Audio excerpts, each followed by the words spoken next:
Speaker sir, please give me permission to speak in Telugu. It is my mother tongue. With your permission, please.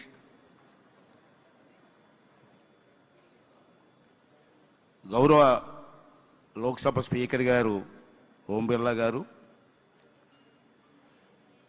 అలాగే గౌరవ Rajya Sabha deputy chairman గారు హరివంశ్ గారు, revenue శాఖ మంత్రి గారు వారు ఎంతో సహకారం చేశారు. ఈ జిల్లాకి అతను ఇన్ఛార్జ్ మంత్రి గారు వారు లేరు, అయినప్పటికీ వారి సహకారానికి వారికి కూడా ధన్యవాదాలు తెలియజేస్తున్నాను. అలాగే మన ఫైనాన్స్ మినిస్టర్ గారు, ఈ కార్యక్రమం ఎలా జరుగుతుందంటే ఈజ్ ది ఓన్లీ పర్సన్ వారి బ్లెస్సింగ్స్తో ఈ కార్యక్రమం ఏర్పాటు చేయడం జరిగింది, చంద్రబాబు నాయుడు గారి బ్లెస్సింగ్స్తో కూడా. అదేవిధంగా సోదరిమణి గౌరవ పార్లమెంట్ మహిళా సాధికారిత కమిటీ అధ్యక్షురాలు దగ్గుపాటి పురంధేశ్వరి గారు, మా గురువు గారి కూతురు, మా గురువు గారు డాక్టర్. అదేవిధంగా ఆంధ్రప్రదేశ్ శాసనసభ మహిళా శిశు సంక్షేమ దివ్యాంగుల వయోజన సంక్షేమ కమిటీ చైర్మన్గా సరితారెడ్డి గారు, డిప్యూటీ స్పీకర్ గారు రఘురామరాజు గారు, గౌరవ రాష్ట్ర కమిటీల చైర్మన్లందరికీ కూడా ఆంధ్రప్రదేశ్ గవర్నమెంట్ తరఫున నా తరఫున కూడా స్వాగతం, సుస్వాగతం, వెల్కమ్. దేశంలో అన్ని రాష్ట్రాల నుండి వచ్చేసినటువంటి గౌరవనీయ ఎంపీలకు, గౌరవనీయ ఎమ్మెల్యేలకు, కమిటీ చైర్మన్లకు, రాష్ట్ర కమిటీ సభ్యులకు, సభలో మిత్రులందరికీ నా హృదయ స్వాగతం తెలియజేస్తున్నాను. ఈ కాన్ఫరెన్స్ నిర్వహించే అత్యంత ఘనమైన అవకాశం కల్పించినటువంటి లోక్సభ స్పీకర్ గారికి నా తరపున, మన రాష్ట్ర ప్రజల తరపున, మన రాష్ట్ర మహిళల తరపున వారికి కూడా నా హృదయపూర్వక ధన్యవాదాలు తెలియజేస్తున్నాను. ముఖ్యమైన విషయం ఏంటంటే తిరుపతి లార్డ్ వెంకటేశ్వర అందరికీ ఇష్టమైన దైవం. అటువంటి వెంకటేశ్వరుని సన్నిధిలో ఈ మహిళలతో సాధికార మీటింగ్ జరగడం అన్నది చాలా అదృష్టంగా భావిస్తున్నాను. ఇది మంచి పరిణామం అని కూడా భావిస్తున్నాను. స్వామివారి ఆశీస్సులతో మీ మహిళలందరూ కూడా మంచి నిర్ణయాలు తీసుకొని మహిళా లోకం అభివృద్ధి చెందడం కోసం కొన్ని తీర్మానాలు చేయవలసిన అవసరం ఉంది. దానికి మీరందరూ కూడా ఈ 2 రోజులు స్టడీ చేసి, డిస్కషన్ చేసి మహిళా లోకం ముందుకు వెళ్ళడం కోసం మీరు ప్రయత్నం చేయాలని చెప్పి ఈ సందర్భంలో మీ అందరికీ మనవి చేస్తున్నాను. మన దేశ స్వాతంత్ర సమరంలో, రాజ్యాంగ నిర్మాణంలోనూ ప్రతి కీలక ఘటనలోనూ మహిళలు ముందున్నారు. మీ అందరికీ తెలుసు, మనకు హిస్టరీ చదువుకున్నాం. నేడు కూడా వారు రాజకీయాల్లో సమాజ అభివృద్ధి కొరకు ప్రతి రంగంలో తమ ముద్ర వేశారు. అయినా మహిళలు వారిని మరింత బలంగా నిర్మించాలని ఇదే మన ఆశయం అని చెప్పి మీరందరూ కూడా భావించవలసినటువంటి అవసరం ఉందని చెప్పి ఈ సందర్భంలో మీ అందరికీ మనవి చేస్తున్నాను. ప్రతి రాష్ట్రంలో సవాళ్ళు వేరువేరు అయినా ప్రతి రాష్ట్రంలో వేరువేరు సవాళ్ళు ఉంటాయి. ఆంధ్ర రాష్ట్రంలో కొన్ని సమస్యలు ఉంటాయి, పక్క రాష్ట్రాల్లో కొన్ని సమస్యలు ఉంటాయి. అయినా లక్ష్యాలు ఒకటే. ఆ లక్ష్యం ఏంటంటే మహిళల భవిష్యత్తు, సమాన అవకాశాలు, సురక్షిత సమాజ గౌరవమైన జీవితం. ఈ లక్ష్య సాధనకు మనం అందరం కలిసి ఆలోచించి కృషి చేయాలని చెప్పి మీ సభ్యులందరికీ కూడా ఈ సందర్భంలో మనం చేస్తున్నాను. మన రాష్ట్రాలు, మన పార్టీలు వేరైనా, రాజకీయాల్లో అనేక పార్టీలు ఉంటాయి. రాష్ట్రాలు వేరైనా, పార్టీలు వేరైనా, మహిళా సాధికారత అనే విషయం మాత్రం పార్టీలకు అతీతంగా మన దేశ హితం కోసం మనందరం కూడా కలిసికట్టుగా ముందుకు సాగాలని చెప్పి ఈ సందర్భంగా మనం చేస్తున్నాను. రాజ్యాంగ సభల్లో తెలుగు నేల నుండి దుర్గాబాయి దేశ్ముఖ్ వంటి వారి సేవలు అందించిన సంగతి మనందరికీ తెలుసు. మహిళల ఆస్తిలో ఒకసారి నందమూరి తారక రామారావు గారి గురించి మీ అందరికీ తెలుసు. ఇది గ్రేట్ మ్యాన్, స్వర్గస్థులు అయ్యారు. ఈ రాష్ట్రానికి ముఖ్యమంత్రి చేశారు. ఆ విషయం దేశం అంతా తెలుసు. మహిళల ఆస్తిలో సగభాగం ఇవ్వాలని చెప్పినట్టు ఏకైక నాయకుడు నందమూరి తారక రామారావు గారు అని చెప్పి ఈ సందర్భంగా మనం చేస్తున్నాం. ఒక తండ్రికి కొడుక్కి ఆశిస్తున్నారు, మహిళలకు ఎందుకు ఇవ్వరని చెప్పి వెలిగెత్తి మాట్లాడి చట్టం చేసినటువంటి వ్యక్తి నందమూరి తారక రామారావు గారు. అదేవిధంగా ఉద్యోగాల్లో చదువుల్లో రిజర్వేషన్లు ఇచ్చారు. అటువంటి మహానుభావుడు పెట్టినటువంటి పార్టీ తెలుగుదేశం పార్టీ. అతను అడుగుజాడలో ఈరోజు కూడా మేము నడుస్తున్నామని చెప్పి ఈ సందర్భంలో మీ అందరికీ మనం చేస్తున్నాను. మహిళా శక్తిని సమాజ ప్రగతి శక్తిగా మార్చిన నాయకుడు మన చంద్రబాబు నాయుడు గారు.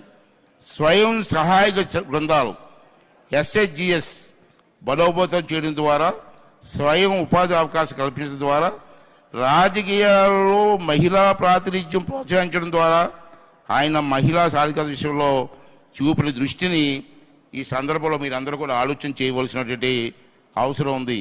దానికి ఒక ఉదాహరణ చెప్తా. ఈరోజు అందరూ మాట్లాడుతున్నాం, కానీ 1999లో శ్రీ నందమూరి తారక రామారావు గారు ఉమ్మడి రాష్ట్ర ఆంధ్రప్రదేశ్కి స్పీకర్గా ఒక మహిళని పెట్టి నడిపిన సంగతి మీరు అందరూ గుర్తు చేసుకోవాలి. ఇది నాట్ ఎ జోక్. ఆ రోజుల్లో ఒక మహిళ స్పీకర్ ఏంటని చెప్పే రోజులు ఆ రోజుల్లో. అయినా ఒక మహిళని తీసుకొచ్చి ప్రతిభా భారతి గారిని ఉమ్మడి ఆంధ్ర రాష్ట్రంలో హైదరాబాదులో స్పీకర్గా నియమించిన సంగతి ఒకసారి మీరు అందరూ కూడా గుర్తు చేసుకోవాల్సిన అవసరం ఉంది. అటువంటి నిర్ణయాలు అన్ని రాష్ట్రాల్లో కూడా తీసుకోవాలని చెప్పి ఈ సందర్భంలో మనం చేస్తాను. ఈ కమిటీ వ్యవస్థ అనేది చట్ట సభలకు ఒక ఆయుపట్టు లాంటిది. సభా సమావేశాలు సంవత్సరం పొడుగునా జరగడం సాధ్యం కాని పని. ఈ కమిటీలు సభ పని భారాన్ని పంచుకోవాలి. ఈరోజు అసెంబ్లీలో కమిటీలు వేస్తున్నారు. మీరు ఎన్ని కమిటీలు మీరు మీటింగ్ జరుగుతున్నాయి. అసెంబ్లీలో అన్నీ చర్చించలేము. కమిటీలు కూడా సగ భారాన్ని తీసుకొని ఆ కమిటీల ద్వారా న్యాయం చేయవలసినటువంటి అవసరం ఉందని చెప్పి ఈ సందర్భంలో మనం చేస్తున్నాను. ప్రజలు చాలా నమ్మకంతో ఒక ముఖ్యమైన విషయం చెప్తాను. ప్లీజ్ డయాస్ పైన ఉన్నవా కానీ మీరు కూడా ఒకసారి ఆలోచన చేయవలసిన అవసరం ఉంది. ప్రజలు అందరూ నమ్మకంతో మనల్ని ప్రజాప్రతినిధులు ఎన్నుకున్నారు. అయితే మనం ఏం చేస్తున్నాం? ఒకసారి హార్ట్ మీద చేయి వేసుకొని ఆలోచన చేయవలసిన అవసరం ఉంది. ఈవేళ ఈ బాధ్యతను మనం పద్ధతి ప్రకారం నియమ నిబంధనల ప్రకారం పనిచేస్తామని వారి నమ్మకం. వారి నమ్మకాన్ని ఏ పరిస్థితుల్లో కూడా మనం వెమ్ము చేయకూడదు అనేదే నా భావన. మనం ప్రజాసేవకులం, అది గుర్తుంచుకోండి. మనం ప్రజాసేవకులం. ఒక ప్రభుత్వ ఉద్యోగి కంటే బాధ్యతగా పనిచేయవలసిన అవసరం చాలా ఉంది. విలువల విషయంలో ప్రజాప్రతినిధులుగా మనం రాజీ ఉండకూడదు.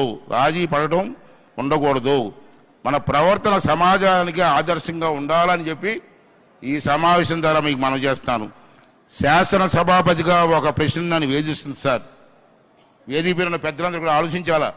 ఏంటి ఆ వేదన అంటే, మన అందరం సంరక్షకులైన లోక్సభ స్పీకర్ గారి సమక్షంలో నా బాధను వ్యక్తం చేయవలసిన అవసరం ఉంది.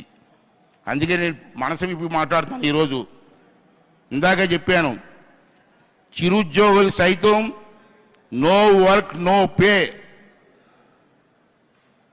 అన్న స్లోగన్ మీద వెళ్తున్నాం. కానీ మేము ఎమ్మెల్యేలకి అది వర్తించదా?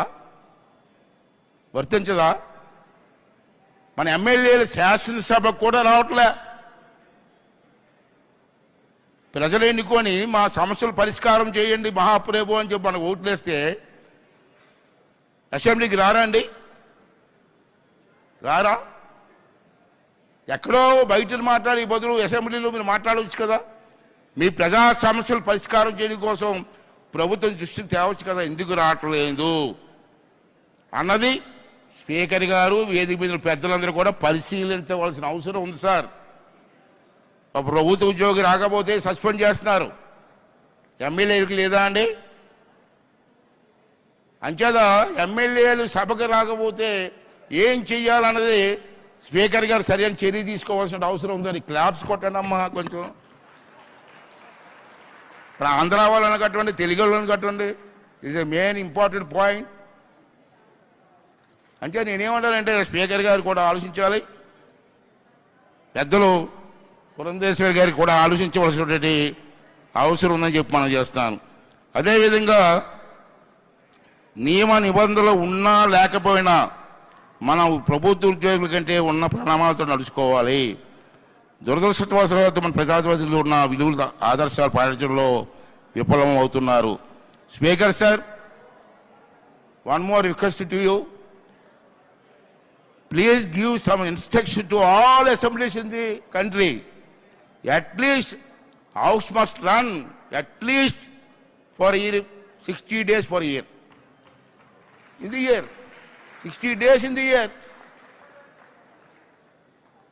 Why can't we run? In some assemblies, yearly they're running for 35 days, 45 days. It is not correct, sir. At least 60 days for a year. In all states, assembly must run. That is please take necessary action and give directions to all assemblies అని చెప్పి ఈ సందర్భంలో speaker గారిని మనస్ఫూర్తిగా కోరుకుంటూ, ఒకసారి మా గురువు గారిని తలుచుకోవాలమ్మా. ఇప్పుడు మీరందరూ కూడా మహిళలు అని మాట్లాడుతున్నారు. పురంధేశ్వరి గారు వీళ్ళందరూ కూడా మా అన్నగారు ఎప్పుడో అన్నారు మహిళల గురించి. ఉమ్మడి కుటుంబం సినిమా చూడండి ఒకసారి. లేచింది మహిళా లోకం, దద్దరిల్లింది పురుష ప్రపంచం అని ఆ రోజే అన్నారు అన్నగారు, కొత్త ఏం కాదు. అంచేత ఏదండి సారీ ఉమ్మడిగూడెం గారు గుండమ్మ కదట. ఒకసారి చూడండి, పిక్చర్ చూడండి. ఆ రోజు ఎన్టీ రామారావు గారు అన్నారు లేచింది మహిళా లోకం అని. అంటే మీ అందరూ మహిళలు కూడా ఈ సమావేశంలో టైం వేస్ట్ చేయకుండా డిస్కషన్ చేయండి. మహిళల కోసం ఏ నిర్ణయం తీసుకున్నా అది మీరు స్పీకర్ గారికి రికార్డెడ్గా పంపించండి. స్పీకర్ గారు కూడా మంచి స్పీకర్ గారు ఉన్నారు మనకి, పార్లమెంట్ స్పీకర్ గారు. వారిని ఆశీర్వాదంతో అవన్నీ కూడా అమలు చేసి ఈ ప్రపంచానికి తీసుకెళ్దామని చెప్పి మనం చేస్తున్నాం. ఆస్తులు హక్కన్నారు, మగపిల్లవాడితో ఆడపిల్లకు హక్కు అని చెప్పి ఎన్టీ రామారావు గారు చెప్పారు. రాజకీయాల్లో మహిళలు రావాలన్నారు. సర్పంచులు, ఎంపీటీసీలు, జడ్పీటీసీలు, ఎమ్మెల్యేలు, ఎంపీలు అందరికి కూడా ఈరోజు మహిళలకు ఇస్తున్నారు. ఆంధ్ర రాష్ట్రంలో కాదు, రాష్ట్ర వ్యాప్తంగా ఇస్తున్నారు. అదే ఉద్యోగాల్లో రిజర్వేషన్. మరొక విషయం, ముఖ్య విషయం, మన ఆడపిల్లలు చదువుకోవాలని చెప్పి ఇదే తిరుపతిలో పద్మావతి మహిళా యూనివర్సిటీ పెట్టే ఘనత నందమూరి తారక రామారావు గారిదని చెప్పి ఈ సందర్భంలో మీ అందరికీ మనం చేస్తూ, ఈ సంవత్సరం మనకు 60 days అయినా అసెంబ్లీ నడవాలని చెప్పి లెజిస్లేటివ్ అసెంబ్లీ మినిస్టర్ గారు ఇక్కడే ఉన్నారు. Mister Keshav, please kindly. అంటే అది ఈ 4 విషయాలు తమకు చెప్పాలని చెప్పి ఉద్దేశంతో మరి ఈవేళ మినిస్టర్స్ ఒక విషయం చెప్పాలి. లాస్ట్లీ క్లోజ్ చేస్తా ప్లీజ్. మన ఆంధ్ర రాష్ట్రంలో చంద్రబాబు గారు మొన్న గవర్నమెంట్ ఫార్మ్ చేసినప్పుడు మినిస్టర్స్ ఇచ్చారు. దాంట్లో మా మినిస్టర్స్లో 3 ఆడపిల్లలు ఉన్నారు, 3 లేడీస్ ఉన్నారు. అంటే మీకు తెలుసు ఇతర రాష్ట్రాల ప్రతినిధులకు చెప్పాలని. One is Anitha madam. ఆమె ఏమి తెలుసా, is a home minister for state. Home minister for state Anitha. Sanjay Rani garu, ఈయన కూడా minister from Vizianagaram district, backward district. Sabitha, వెరిసి, ఆమె కూడా ఒక మినిస్టర్. అంటే క్యాబినెట్లో మొత్తం మీద 3 మినిస్టర్లు ఉన్నటువంటి ప్రభుత్వం ఆంధ్ర రాష్ట్రంలో ఉంది. అన్ని రాష్ట్రాల్లో కూడా మహిళల్ని మినిస్టర్లు చేయండి. అప్పుడు లేడీస్కి ఒక బలం, ఒక ఐక్యత వస్తుందని చెప్పి ఈ సందర్భం చేస్తూ ఈ చక్కటి అవకాశం ఇచ్చినటువంటి స్పీకర్ గారికి, పెద్దలందరికీ నమస్కారం.